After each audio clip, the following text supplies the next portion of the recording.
Hello friends, welcome to Reno's Englishpedia. Today I'm going to do something completely different. That is, I'm going to start a revision series in which I will be posting 2 topics daily, maybe 2 chapters or maybe 1 chapter and a poem. The best part about this video series is going to be that they are going to be classroom transactions where actual involvement of the students can be heard. Maybe some parts of it will not be audible as the children do not have a microphone, but their queries are going to be repeated by me so you can understand them very well. We are going to do the chapter On the Face of It. It is written by Suzanne Hill. सीधा title पे ही jump करते हैं, that is on the face of it. On the face of it जो है वो एक idiom है. Idiom का मतलब होता है मुहावरा.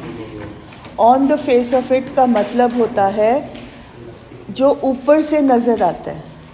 कहावत है क्या हर चीज़ जो जैसी नज़र आती है वो वैसी ही हो. अगर हमारे को डेरी का बर्न्ड फेस नज़र आता है तो क्या डेरी एक्चुअल में बर्न्ड है. क्वेश्चंस हैं ये समझने के लिए, क्योंकि ये आपको आपके कॉम्पिटेंसी बेस्ड लॉन्ग क्वेश्चंस में आएंगे. डेरी का फेस बर्न्ड है. जब वो आपसे बात करता है तो आपको नेगेटिविटी उसे छलकती हुई नज़र आती है, बट क्या वो दुनिया से कटा हुआ है. बट क्वेश्चन है क्या वो एक्चुअली दुनिया से कट के रहना चाहता है. फर्स्ट क्वेश्चन जो on the face of it idiom से जुड़ा हुआ है. सेकेंड क्वेश्चन है कि मिस्टर लैम, हम ऊपर से नज़र आते हैं कि वो बड़े खुश मिजाज हैं, वो बड़े अच्छे हैं, वो हर एक को अपने घर में इनवाइट करते हैं, वो बड़े पॉजिटिव नज़र आते हैं. बट क्या वो एक्चुअली पॉजिटिव हैं. क्या उनके मन में कोई उदासी नहीं है. ये अगर 2 बातें आपको समझ में आ जाएं तो चैप्टर पूरा क्लियर हो जाता है. राइट. अब इस चैप्टर के मेन कैरेक्टर्स हैं डेरी. डेरी एक 14 साल का बच्चा है. Right. Already I have told you कि उसका जो आधा चेहरा है वो एसिड से बर्न्ड है. राइट. कैसे बर्न हुआ, कौन सा इंसिडेंट था, the incident is not talked about. बोलो, मेरे से पूछो राजे. उसका चेहरा एसिड से कैसे बर्न हुआ उसके बारे में कोई बताया नहीं गया है, बट उसका आधा चेहरा एसिड से बर्न्ड है. There is mister Lamb. Right. He is called as Lamey Lamb by the children. Lamey Lamb, lame का मतलब होता है जिसके अंग ना हो, जिसके हाथ पैर ना हो, बेसिकली जिसके पैर ना हो उस बंदे को लेम बुलाया जाता है. राइट. उनके लिए बच्चों ने एक pet name kind of choose किया हुआ है, that is Lamey Lamb. Lamey Lamb मतलब वो बंदा जो लंगड़ा के चलता है. उनको ये बात क्यों बोलते हैं, क्योंकि एक वॉर में Mister Lamb was a soldier. उस वॉर में उनका पैर it was blown up by a bomb. Bomb में उनका ही वॉज ब्लोन अप और जिसके कारण उनका पैर जो था वो कट गया था. अब उनका वहाँ पे 10 लेग लगा हुआ है. ऑब्वियसली 10 लेग से चलेंगे तो लंगड़ा के चलेंगे थोड़ा बहुत, जिसके कारण लोग उनको लेमी लैम्प करके बुलाते हैं. थर्ड क्वेश्चन जो यहाँ पर इम्पॉर्टेंट है, जो आपकी कॉम्पिटेंसी बेस्ड क्वेश्चन में आता है कि दुनिया, जो बंदा दुनिया से थोड़ा सा हटकर हो उसको किस नज़रिए से देखती है. How does the world see such people. क्या वर्ल्ड ऐसे लोगों को एक्सेप्ट करती है, क्या ये वर्ल्ड लोगों को आइसोलेट कर देती है. पूरी हमारी जो हिस्ट्री है उसमें दिखाया गया है कि जिसका डार्क कम्प्लेक्शन है वो अनएक्सेप्टेबल है, वो डेविल है, और जिसका फेयर कम्प्लेक्शन है वो गुड इंसान है, वो एंजल है. राइट. ये जो डार्क और फेयर का कंसेप्ट है वही चीज़ अब यहाँ पर आ गई है कि अगर आपका फेस बर्न्ट है तो फेस बर्न्ट होने से क्या आपकी ज़िंदगी रुक जाएगी. राइट. कंपैरेटिवली अगर आपकी आँख ना हो, आप बोल नहीं पाओ, आपके हाथ ना हो, पैर ना हो, तो हम 1 मिनट के लिए सोचते हैं कि शायद कहीं ना कहीं हमारे को अपनी लाइफ गुजारने में प्रॉब्लम आएगी. येस और नो. बट अगर हमारा फेस बर्न्ट हो, हमारे फेस पे मार्क्स हो, स्कार्स हो, तो क्या हमारी ज़िंदगी रुक जाएगी. The answer is no. Right. So compare to Mister Lamb, Derry is in a much better position. Derry का सिर्फ चेहरा बर्न्ट है, उसकी ज़िंदगी नहीं रुकेगी, उसका फ्यूचर दाव पे नहीं है. बट लोग मानते हैं कि उसका फ्यूचर दाव पे है, बिकॉज हमारी जो मेंटालिटी है, हम किसी भी अजीब चेहरे को देखकर डर जाते हैं, कतरा जाते हैं, हम उसके साथ कंफर्टेबल नहीं फील करते हैं, राइट। तो यहाँ पे है जो सोसाइटी और ऐसे लोगों के बारे में जिसका चेहरा नॉर्मल ना हो या जिनके हाथ पैर कटे हुए हों, हम ऑटोमेटिकली उनके लिए थोड़ा सस्पिशियस हो जाते हैं, हम उनको अच्छा इंसान नहीं मानते, हम जब ये मान के चलते हैं कि ये बंदा कोई ना कोई गलत काम करेगा, हमसे गलत करेगा, तो हम उनसे कतराते हैं। ये सोसाइटी की थॉट होती है, राइट। यही सोसाइटी की थॉट जो है उसने डेरी को एलियनेट किया है। एलियनेट, AL, लिख लो स्पेलिंग्स क्योंकि ये इंपॉर्टेंट वर्ड है इस वोकैबलरी से। ALIENATE, AL, alienate, ALIENATE। Alien word आप सबको पता है। एलियन होता है जो किसी दूसरी दुनिया से, किसी दूसरे प्लैनेट से इंडिया में आए, राइट। अगर हम इसको वर्ब फॉर्म बोलते हैं, एलियनेट किया गया है, तो इसका मतलब है कि हमने उसको अपने ग्रुप से निकाल दिया है, हम उसको अब एक ह्यूमन बीइंग नहीं मानते हैं, हम उसको किसी और ग्रह का एलियन मानते हैं। उसके लिए एक्सेप्टेंस ख़त्म हो गई है। एलियनेट का मतलब होता है एक्सेप्टेंस ख़त्म हो जाना, राइट। दुनिया ने डेरी को एलियनेट किया है क्योंकि उसका चेहरा बर्न्ट है, वो उसके साथ कंफर्टेबल नहीं फील कर रहे हैं, और उन्होंने मिस्टर लैम को एलियनेट किया है क्योंकि वो लंगड़ा के चलते हैं। जो बंदा लंगड़ा के चले उसके लिए काफ़ी मन में वहम आ जाते हैं, जो हमारे को डेरी की मदर के डायलॉग से पता चलता है, राइट। सेकेंड थिंग, यस, अब कहानी शुरू होती है। It's a very small story, a very very short story, पर जिसमें इंसिडेंट्स बहुत हैं जो हमारे को एक्चुअली जो डेरी को एनकरेज करते हैं to live his life in a positive manner, right. ये जो चैप्टर है, it is an entire process जहाँ पे डेरी की नेगेटिविटी को पॉजिटिविटी में बदला जा रहा है by Mister Lamb. Again question आता है कि how does Mister Lamb influence Derry. ये 3-4 क्वेश्चंस हैं जिसके अगर आपके दिमाग में बातें हों, मतलब ये लॉन्ग क्वेश्चंस की मैं बात कर रही हूँ, शॉर्ट क्वेश्चंस तो जैसे जैसे आएंगे मैं आपको बताती जाऊँगी, बट अगर आपको ये 3-4 क्वेश्चंस के ऊपर आप फोकस करो तो चांसेस हैं कि आप बोर्ड्स के लिए वेल प्रिपेयर्ड होगे, राइट। मिस्टर लैम ने डेरी को कैसे पॉजिटिव बनाया, कैसे इन्फ्लुएंस किया, उसके नेगेटिव थॉट्स को कैसे ख़त्म किया, राइट। ये कुछ क्वेश्चंस के जवाब हम साथ के साथ पढ़ते चले जाएंगे। अब डेरी, यू ऑल नो, उसका चेहरा एसिड से बर्न्ट है, राइट। वो दुनिया से भाग रहा है क्योंकि दुनिया उसको देख के पिटी करती है, सिंपैथाइज करती है, उसको उसके फ्यूचर को लेके क्वेश्चंस रेज करते हैं, और डेरी इन सबसे परेशान होके अकेला रहना चाहता है। He has become an introvert, INTROVERT। Notes में ये लिखा हुआ है। डेरी की सारी कैरेक्टरिस्टिक्स मिस्टर लैम से मिलने से पहले ये आपको नोट्स में प्रोवाइडेड है। वो इंट्रोवर्ट है, वो डिफाइंट है। डिफाइंट मतलब हर एक से आर्ग्यू करने को तैयार रहता है, हर एक से लड़ने के लिए तैयार रहता है। वो अंदरूनी डरा हुआ है। मैंने आपको बोला ना, on the face of it, क्या डेरी वैसा है जैसा नज़र आता है? आपको बताया ना कि डेरी जैसा है, नज़र आता है, क्या वो एक्चुअली वैसा है? हमें वो नज़र आता है डिफाइंड, हमें नज़र आता है, वो अभी नज़र में आता है दैट ही इज़ अग्रेसिव, नज़र आता है कि वो दुनिया के साथ रूड है, डिफाइंट है, बट अंदरूनी डेरी डरा हुआ है। इनफैक्ट वो कहता है कि दुनिया मुझे देख के डर जाती है, बट ये ओके है क्योंकि मैं खुद का चेहरा देख के भी डर जाता हूँ। अगर मैं खुद का चेहरा देख के डर रहा हूँ तो दुनिया तो मेरे से डरेगी। मतलब वो खुद को किस लाइट में होल्ड करता है वो हमें समझ में आता है। वो अपने आप को रिस्पेक्ट नहीं करता, उसको अपने आप से प्यार ख़त्म हो गया है, right. He has become defiant. अंदरूनी वो स्केर्ड है। उसको ऑब्वियसली लगता है कि पीपल कंसिडर हिम एन अगली चाइल्ड। इवन उसकी जो मदर है, मदर भी उसका जो लो कॉन्फिडेंस लेवल है, उसके लो कॉन्फिडेंस लेवल को और लो कर रहे हैं। उसकी ममा जो है वो कॉन्स्टेंटली उसके फ्यूचर को लेके वरिड है कि इसका क्या होगा, इसका क्या होगा। क्वेश्चन है, क्या डेरी का फ्यूचर एक प्रेसिपाइस पे है, एक मुश्किल में है। क्या डेरी का फ्यूचर मुश्किल में है? Think about it. उसका ब्रेन सही सलामत है? उसका ब्रेन सही नहीं है? सही है बिल्कुल।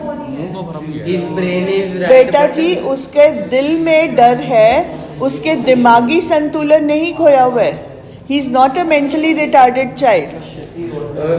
मैम उसको दबाव डाला जाता है बार बार, भाई ये दुनिया ये दबाव उसका दिल डाल रहा है।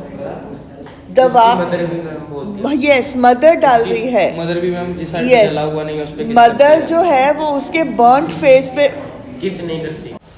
उसका दिमाग जो है वो रिटार्डेड नहीं है, परेशान ज़रूर है, बट उसकी काम करने की कैपेसिटी अफेक्टेड नहीं है। उसके हाथ पैर सही सलामत है, उसके सुनने की शक्ति, उसके बोलने की शक्ति, उसके देखने की शक्ति सब उसके पास है। मतलब he has all his sense organs. वो फ्यूचर में कुछ भी कर सकता है, वो स्कूल जा सकता है, अच्छी डिग्री ले सकता है, अच्छा जॉब ले सकता है, बट उसकी मदर उसके फ्यूचर के लिए क्यों कंसर्न्ड है? क्या रीज़न क्या आपको लगता है कि मदर क्यों कंसर्न्ड है? His face. Mother represents society. जो यहाँ पे चैप्टर में मदर है वो सोसाइटी की सोच को रिप्रेजेंट करती है। मदर यहाँ पे जानती है कि ऐसे चेहरे को लेकर लोग उसको जॉब नहीं देंगे, ऐसे चेहरे को लेकर। हाँ जी, मदर सोसाइटी को रिप्रेजेंट करती है। मदर को पता है कि अगर बच्चा ऐसा नज़र आता है तो चांसेस हैं कि उसको कोई जॉब नहीं देगा, राइट? वो इस बात को लेके वो मिस्टर लैम के लिए भी बड़ा इल्यूमिनेटिंग स्टेटमेंट बोलती हैं जो सोसाइटी का व्यू पॉइंट नज़र आता है। तो यहाँ पे मदर जब उसके फ्यूचर के लिए परेशान होती है, we are talking on the face of it, we are discussing Derry's mother. तो वो जब बोलती है कि इसका क्या होगा, इसका पता नहीं फ्यूचर में क्या लिखा हुआ है, तो वो डेरी को कॉन्फिडेंट बनाने की बजाय उसको अनकॉन्फिडेंट बना रहा है। उसका कॉन्फिडेंस लेवल जो है वो कम होता जा रहा है। ऑब्वियसली इन सब कारणों से वो इरिटेट हो रहा है, उसका पेसिमिस्टिक एटीट्यूड बन रहा है, उसको लोगों से नफ़रत होती जा रही है। अगेन डेरी क्या एसिड से लेकर बहुत एक इम्पॉर्टेंट स्टेटमेंट है। वो बोलता है acid not only ate up my face, it ate up my personality. इस लाइन का मतलब क्या है कि एसिड ने सिर्फ मेरा फेस नहीं डिस्ट्रॉय किया है, मेरी पर्सनैलिटी को डिस्ट्रॉय कर दिया। ये लाइन का मतलब क्या है? Very good. उसको उसके अंदर से पूरी तरह से उसको नेगेटिव बना दिया है, उसको गुस्से से भर दिया है, उसको लोगों में कोई अच्छाई नहीं नज़र आती है। वो पहले हो सकता है बहुत फ्रेंडली हो, बट अपने एक्सीडेंट के बाद वो बहुत अनफ्रेंडली, बहुत इंट्रोवर्ट बन गया है। तो that is why he saying that the acid ate up his personality.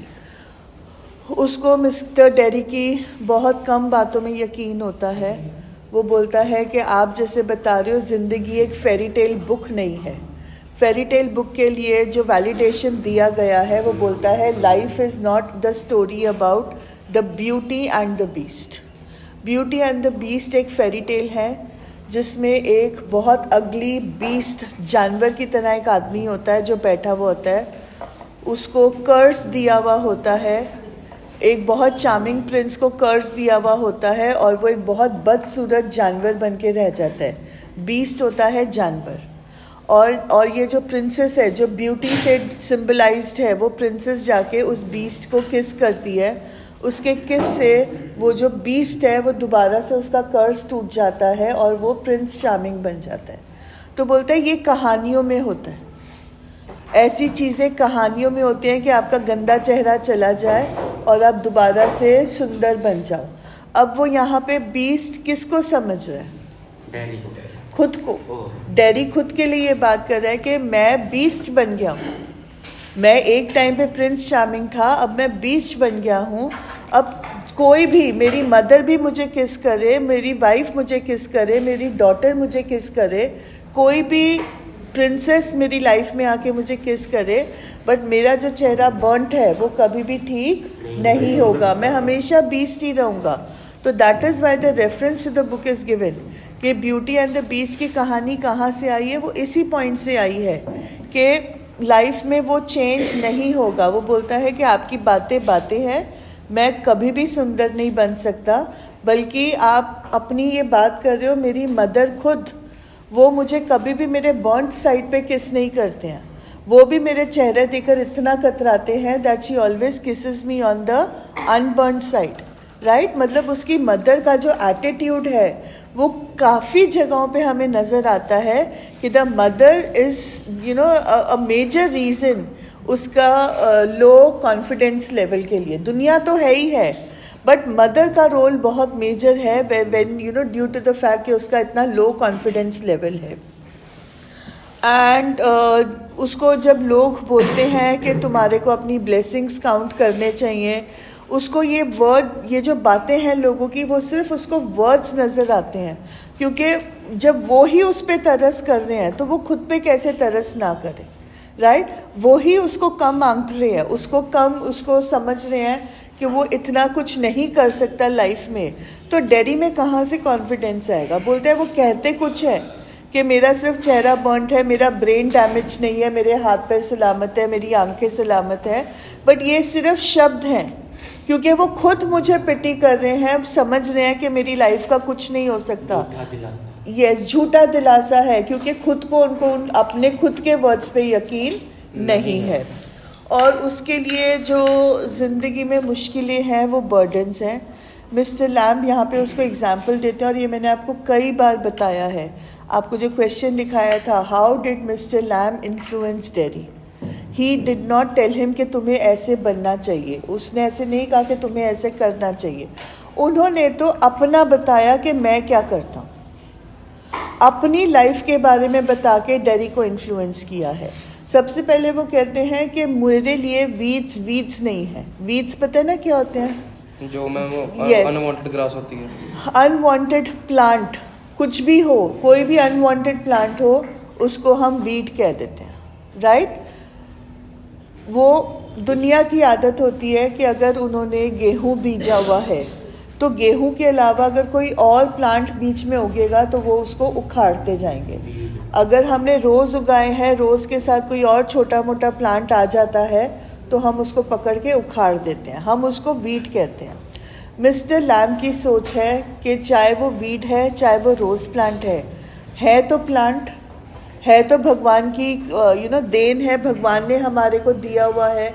हम इंसानों ने एक प्लांट को रोज़ बोला है और एक प्लांट को वीड बोला है, और इसीलिए उन्होंने अपने गार्डन में एक स्पेशल एरिया रखा हुआ है जहाँ पे वो सारे वीड्स को उगाते हैं। मतलब मिस्टर लैम्ब की कौन सी कैरेक्टरिस्टिक है जो सबसे पहले डेरी को इन्फ्लुएंस करती है? That is acceptance. जब आप मिस्टर लैम्ब की कैरेक्टरिस्टिक्स के बारे में बताते हो तो acceptance has to be at the highest level. Mister Lamb की एक ही क्वालिटी है, एक्सेप्टेंस। जो जैसा है मिस्टर लैम्ब उसको वैसे एक्सेप्ट करते हैं, उससे किसी प्रकार की उम्मीद नहीं रखते, राइट। उनको वीड्स की भी एक्सेप्टेंस है। सेकेंड एग्जाम्पल जो है वो सिल्कन कॉबवेब की है। कॉबवेब होता है स्पाइडर को इंग्लिश हिंदी में क्या बोलते हैं? मकड़ी का जाला, राइट। जो स्पाइडर्स के जाले हम लोग दिवाली के दिनों में अपने घरों से साफ़ करते हैं, मिस्टर लैम्ब को वो जाले नहीं नज़र आते। वो कहते हैं कि ये सिल्कन कॉबवेब्स हैं, सिल्वर कलर के हैं। अगर आप एक्चुअल में एक न्यूली मेड कॉबवेब को देखोगे, जाले को देखोगे, अगर उसको आप एक मैग्नीफाइंग ग्लास से देखोगे तो वो बहुत ब्यूटीफुल होता है, बहुत इंट्रिकेटली बना हुआ होता है, राइट। गंदा हो जाता है वो मिट्टी के कारण, उसमें मिट्टी सब कुछ आके चिपक जाती है। तो मिस्टर लैम्ब बोलते हैं कि ये भी इतना ब्यूटीफुल है तो ये भी एक्सेप्टेबल है, भगवान के ही एक क्रीचर ने बनाए हैं, राइट।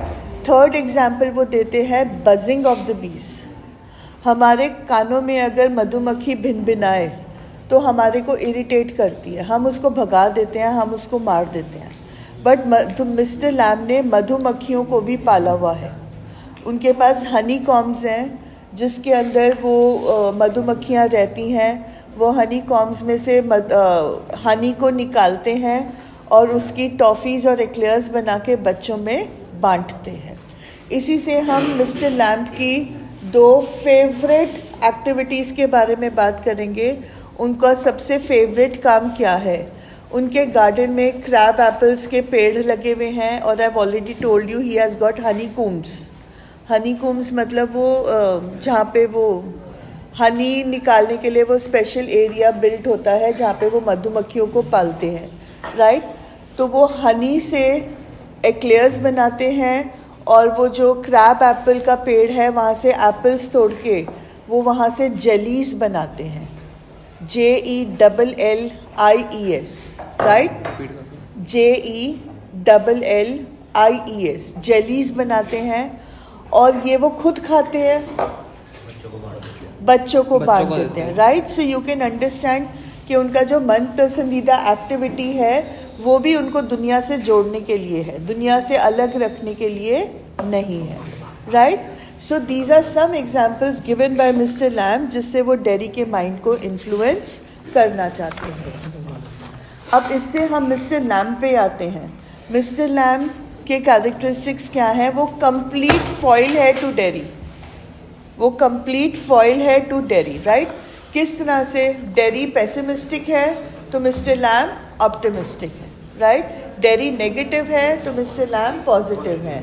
डेरी डिफाइंट है तो मिस्टर लैम जो है वो फ्रेंडली हैं। मिस्टर लैम बहुत वेलकम करते हैं लोगों का, वो बहुत करेजियस है, राइट, बट ऊपर से नज़र आते हैं, on the face of it. Remember the first question, dairy हमारे को गुस्से से भरा हुआ नज़र आता है, बट क्या डेरी गुस्से से भरा हुआ है? No, he scared.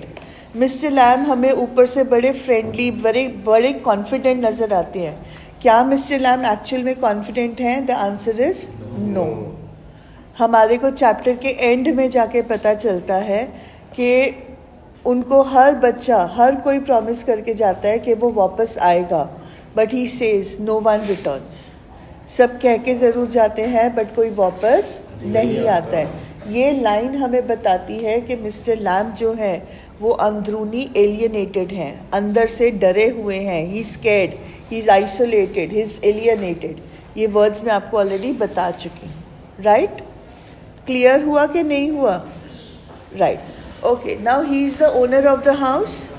Story starts with the fact कि मिस्टर लैम अपने गार्डन में, good morning ma'am, Mister Lamb अपने गार्डन में काम कर रहे थे और डेरी वहाँ पर दीवार से छलांग मार के अंदर आता है और मिस्टर लैम को देख के वो थोड़ा घबरा जाता है कि ये क्या हो गया। क्वेश्चन 1 है कि डेरी ने छलांग क्यों मारी? ये छोटे क्वेश्चंस में आता है। Why did Derry come over the wall? Why did he not come through the gate? वो मैम छुप के आना चाहता था, भाई दुनिया से छुपना चाहता था। बेटा फर्स्ट क्वेश्चन है कि वो ये सोच के आया था कि हर घर का दरवाज़ा बंद होता है, कोई भी घर में दरवाजे खुले नहीं होते हैं, हर घर का दरवाज़ा बंद है। सेकेंडली वो इसलिए घर में आया था कि उसको लगा ये घर खाली है। घर खाली क्यों लगा? सेकेंड क्वेश्चन, उसको घर खाली क्यों लगा? विंडोज़ ओपन थी और सबसे बड़ी बात है विंडोज़ के आगे कर्टन नहीं था। हमारे घरों में शायद ही कोई घर होगा जिसमें विंडोज़ के आगे कर्टन ना लगा हो। Please no disturbance, no voice cracks. जब खिड़की पे पर्दे ना लगे हों तो बंदा ऑटोमेटिकली अज्यूम करता है कि इस घर में कोई नहीं रह रहा। उसने सोचा ही नहीं कि दुनिया में ऐसा भी कोई घर हो सकता है जिसका गेट खुला हो, राइट। उसको आदत ही इतनी पड़ चुकी थी कि हर जगह दरवाजे बंद मिलने की कि उसने कोशिश ही नहीं किया और वो सीधा दीवार फलांत के आ गया ये सोचकर कि इस घर में तो कोई है ही नहीं, गेट तो बंद ही होएगा। और वहाँ पे मिस्टर लैम को पाकर he was a little surprised and even scared. Mister Lamb ने उससे बड़े प्यार से बात करी, उसको डांटा नहीं और उससे पूछा कि तुम दीवार से क्यों आए हो? गेट तो मेरा हमेशा खुला रहता है। तो उसने कहा कि मुझे तो पता ही नहीं था कि आप यहाँ रहते हो, अगर पता होता तो मैं आता ही नहीं, राइट। फिर उसने बताया कि वो क्यों नहीं आता। बोलता मेरा चेहरा बर्न्ट है and all the story he gave कि लोग मुझे पसंद नहीं करते हैं and this that. And that is when Mister Lamb cited the examples of the weed, right, कि दुनिया तुम्हें कैसे देखती है, उन्होंने ये नहीं डैडी को बोला कि दुनिया तुम्हें कैसे देखती है ये इम्पॉर्टेंट नहीं है।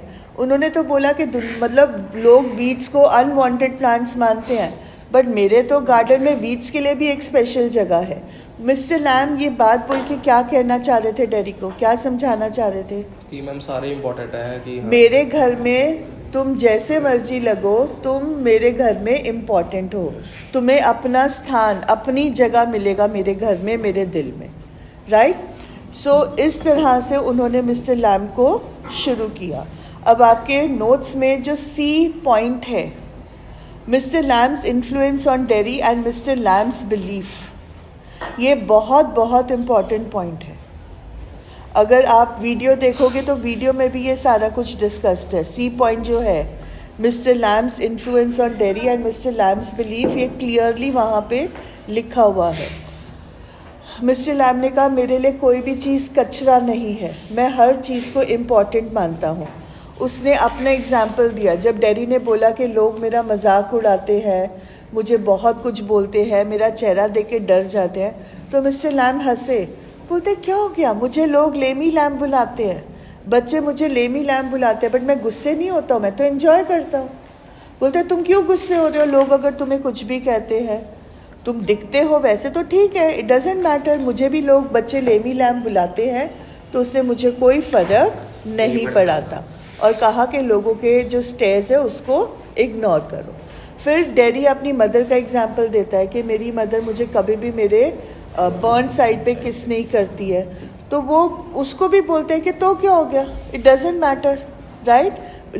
डैडी उनको बोलता है कि लाइफ में ब्यूटी एंड द बीस्ट के एग्जाम्पल्स नहीं होते, मैं हमेशा एक बीस्ट था और मैं एक बीस्ट ही रहूँगा।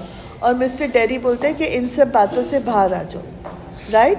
लोग आपको कैसे देखते हैं, कैसे समझते हैं, ये इम्पोर्टेंट नहीं है, आप अपने आप को कैसे देखते हो और कैसे समझते हो, ये ज़्यादा इम्पॉर्टेंट है। फिर उसके हर नेगेटिव बात के लिए मिस्टर डैडी के पास उसके लिए एक पॉजिटिव, तुम सुन रहे हो कि ड्राइंग कर रहे हो? उसकी हर नेगेटिव बात के लिए मिस्टर डैडी के पास एक पॉजिटिव बात है उसको समझाने के लिए। अब हर सिचुएशन में एक टर्निंग पॉइंट आता है। मैंने क्लास में भी आपको ये एग्जाम्पल दिया था जिससे आप लोग बड़ा हंसे थे, क्या फंसे तो फंसे, लड़की हंसी तो फंसी, राइट? नहीं मैम नहीं फंसती, तुम तो चुप ही रहो, तुम तो हंस के भी नहीं फंसते। एटीट्यूड। अब इस बात को लेकर जो आपके चेहरे में सॉरी आपके जो चैप्टर में एग्जाम्पल दिया गया है, दैट इज़ वेरी इम्पॉर्टेंट। वो एक ऐसी कहानी सुनाते हैं जिसको सुन के डैडी हंस पड़ता है। और ये वाली जो मैंने आपको मतलब जो फ़नी बात बोली कि लड़की हंसी तो फंसी, ये पॉइंट हम डैडी की हंसी के साथ, प्लीज़ क्या हो रहा है शान, क्या हुआ है? अगर तुमने कुछ मिस किया है तुम पूछ किससे रहे हो, मेरे से पूछ लो। क्या पॉइंट समझ नहीं आया शान? वही तो समझा रही हूँ, सुन तो लो। नॉर्मल कहा जाता है कि लड़की को आप प्रपोज करो और अगर वो आपको स्माइल दे दे तो उसकी हाँ होती है, right? That is the turning point in your relationship. अब यही बात डैडी के ऊपर भी होती है लागू। डैडी नेगेटिविटी से भरा हुआ था, येस और नो? वो दुनिया को अच्छा नहीं मानता था, वो गुस्से से, बहुत ज़्यादा गुस्से से भरा हुआ था। बट मिस्टर लैम ने उसको उस आदमी की कहानी सुनाई जो मरने से डरता था। उसने अपने आप को घर के अंदर एक कमरे के अंदर बंद कर लिया था, राइट? उस आदमी के साथ अल्टीमेटली क्या हुआ? उसके सर पे फोटो फ्रेम गिरा और वो मर गया, राइट? अब इस कहानी को सुन के डैडी का रिएक्शन क्या था? मरा थोड़ी, वो लेटा नहीं वो पौड़ी तो लेके मर गया ही नाली। नहीं Nitin, we are not talking about Mr. Please, we are not talking about Mr. Lamb. We are talking about the story which Mr. Lamb told to Derry. He gave an example of a man who was afraid of dying और उसने अपने आप को कमरे में बंद किया था। तो डैडी ने पूछा कि उस बंदे का क्या हुआ? बोलते हैं होने क्या था, उसके ऊपर एक पेंटिंग गिरी और वो मर गया। अब वो डेरी को इतनी फनी बात लगी कि वो हंस पड़ा। हम बोलते हैं ना डेरी के लाइफ में टर्निंग पॉइंट क्या था, वो ये हंसी थी। मैंने इसीलिए आपको बार बार ये एग्जाम्पल देके हंसा रही हूँ टू मेक यू अंडरस्टैंड कि डेरी की लाइफ में भी वो हंसी टर्निंग पॉइंट थी। दिस वॉज द पॉइंट जहाँ पे जो उसकी नेगेटिव सोच है उसने एक यू टर्न लिया। बदली नहीं है, अभी तक बदली नहीं है, बट बदलने के लिए उसने पहला कदम उठाया है। अभी भी उसकी लाइफ में बहुत नेगेटिविटी है, अभी भी उसकी लाइफ में बहुत गुस्सा है, बट उसने पहला कदम उठाया है टुवर्ड्स ऑप्टिमिज्म, राइट। पॉजिटिविटी की तरफ उसका ये पहला कदम था, हंसी। और ये हंसी शो करती है हमारे को कि डेरी अब बदलने के लिए तैयार है। फिर मिस्टर लैम ने डेरी को एक बहुत इम्पॉर्टेंट बात बोली कि एसिड ने तुम्हारा चेहरा जलाया है, एसिड को अपनी पर्सनालिटी मत जलाने दो, क्योंकि जब तुम अपने अंदर गुस्सा पालोगे, जब तुम अपने अंदर एंगर पालोगे, तो एंगर एसिड से ज़्यादा करोजिव होता है। करोजिव मतलब डिस्ट्रॉइंग फैक्टर। एसिड से ज़्यादा डिस्ट्रॉय करता है तुम्हारा अंदर का गुस्सा। जब तुम किसी से गुस्से होते हो, सामने वाले पे इफ़ेक्ट नहीं होता है जितना उस गुस्से का तुम्हारे अंदर इफ़ेक्ट रहता है। तुम सारा पॉइजन से भर जाते हो। हाँ जी, सो वो हम बात कर रहे थे कि जो गुस्सा है वो एसिड से ज़्यादा करोजिव है। एसिड ने सिर्फ डेरी के चेहरे को ख़राब किया है। करोड, CORRODE आपका साइंस का टर्म है जो आप लोगों ने 10 तक, अगर आप ह्यूमैनिटीज़ या कॉमर्स में हो तो 10 तक ज़रूर पढ़ा हुआ है, बट ये आपके वोकैबलरी का इम्पॉर्टेंट वर्ड है। जब भी कोई चीज़ जलती है, वेदर होती है, खुरदरी बन जाती है, तो उसके लिए टर्म होता है करोड होना, राइट। तो बोलता है एसिड ने सिर्फ तुम्हारा चेहरा करोड किया है, बट जो गुस्सा है वो तुम्हारी पर्सनालिटी, तुम्हारे अंदर की रूह, तुम्हारा सोल, तुम्हारी स्पिरिट, हर चीज़ को ज़ख्मी करके जाएगा। अपने अंदर का गुस्सा ख़त्म कर दो। मिस्टर लैम के बड़े इनोवेटिव थॉट्स थे अबाउट फ्रेंडशिप। हम स्पेशल लोगों को अपना फ्रेंड बनाते हैं जिससे हमारी सोच, हमारे विचार ना मिले। तो मिस्टर लैम सवाल पूछते हैं कि जो आपका फ्रेंड नहीं है, क्या वो आपका एनिमी है? मिस्टर लैम का सिंपल सा फिलॉसफी है कि अगर कोई आपका दुश्मन नहीं है तो वो ऑटोमेटिकली आपका दोस्त है। इंसान दो ही कैटेगरी में आ सकता है, या दुश्मन या दोस्त। आपको दोस्त बनाने के लिए उस बंदे के बारे में कुछ पता हो या ना पता हो, आपको उसको नाम तक ना पता हो, डजेंट मैटर। अगर वो इंसान आपका दुश्मन नहीं है तो वो ऑटोमेटिकली क्या बन जाता है? आपका दोस्त, राइट। तो मिस्टर लैम के लिए कौन सी कैरेक्टरिस्टिक है जो पूरी तरह से उनको एग्जेम्पलीफाई करती है? What is that one word?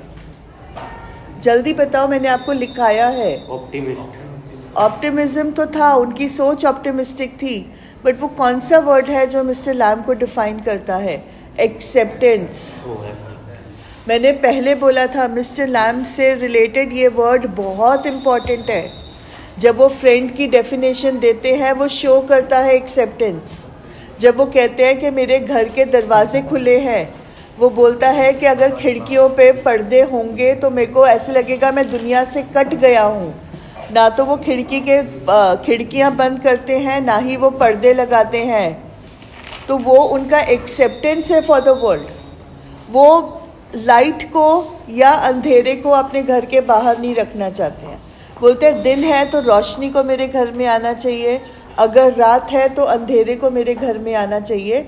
Acceptance is the term that he uses, right.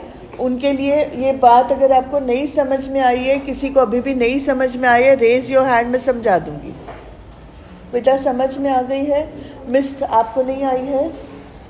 Mr Lam के लिए जो जैसा भगवान ने बनाया है या वो बन गया है, वो एक्सेप्टेंस में आता है। वो दिन को भी एक्सेप्ट करते हैं, वो रात को भी एक्सेप्ट करते हैं, वो फूलों को भी एक्सेप्ट करते हैं, वो वीट को भी एक्सेप्ट करते हैं, वो बीज को भी एक्सेप्ट करते हैं, वो कॉबवेब्स को भी एक्सेप्ट करते हैं, राइट अगर जो बच्चे उनको लेमी लैम बुलाते हैं वो उनको भी एक्सेप्ट करते हैं, जो लोग उनको देख के डर के भाग जाते हैं उनको भी एक्सेप्ट करते हैं, और वो डेरी को भी एक्सेप्ट करते हैं। मिस्टर लैम के बारे में जब आप बात करोगे एग्जाम्स में, do not forget to use the word acceptance, ACCEPTANCH।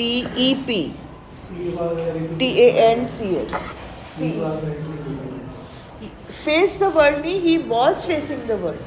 वो लोगों को एक्सेप्ट करते थे, जो जैसा है उसको एक्सेप्ट करते थे। अब हम डेरी की प्रॉब्लम पे आते हैं। डेरी में इतनी नेगेटिविटी क्यों आई थी? हाँ जी, कॉन्फिडेंस तो नहीं था, बट वो अपने आप से डेरी के वर्ड्स जो हैं they prove to be prophetic, because जब डेरी वापस अपनी मदर को बोल के आता है तो मिस्टर लैम एक्चुअल में उसको गार्डन में गिरे हुए नज़र आते हैं। जब डेरी ये बात बोलते कि काश मैं आपकी हेल्प कर सकता, बट मेरी मदर वरिड होगी, मुझे घर जाना है, तो मिस्टर लैम बोलते हैं ऐसा नहीं है कि तुम हेल्प नहीं कर सकते। तुम अगर हेल्प करना चाहते तो हर सिचुएशन का कोई ना कोई हल होता है, अगर तुम करना चाहो तो। बोलते हैं कि तुम स्ट्रांग हो, तुम्हारे दोनों लेग सही सलामत हैं, तुम घर दौड़ के जा सकते हो और अपनी मदर को इन्फॉर्म कर सकते हो कि तुम मेरी हेल्प करना चाहते हो, बट तुम ये नहीं करोगे बिकॉज तुम एक्चुअल में हेल्प नहीं करना चाहते। तो डेरी मिस्टर लैम को बोलता है नहीं, ऐसा बिल्कुल भी नहीं है, मैं आपकी हेल्प करना चाहता हूँ और मैं अपनी मम्मा को बोल के वापस आ रहा हूँ। और वो ये बोलते हुए वहाँ से भाग जाता है। अब मिस्टर लैम्प उसके जाने के बाद परेशान होकर, दुखी होकर बोलते हैं, they always say they will come back but they never do. ये लाइन बहुत इम्पॉर्टेंट है बिकॉज ये लाइन शो करती है कि मिस्टर लैम्प एक्चुअल में कैसे थे। On the face of it वो हमें नज़र आता है कि he is filled with positivity. On the face of it हमें नज़र आता है कि मिस्टर लैम्प दुनिया को लेके बड़े खुश हैं, बट असलियत क्या है? What is the truth? He is a very lonely man. उनको दुनिया ने एक्सेप्ट नहीं किया है, वो बहुत परेशान है, राइट?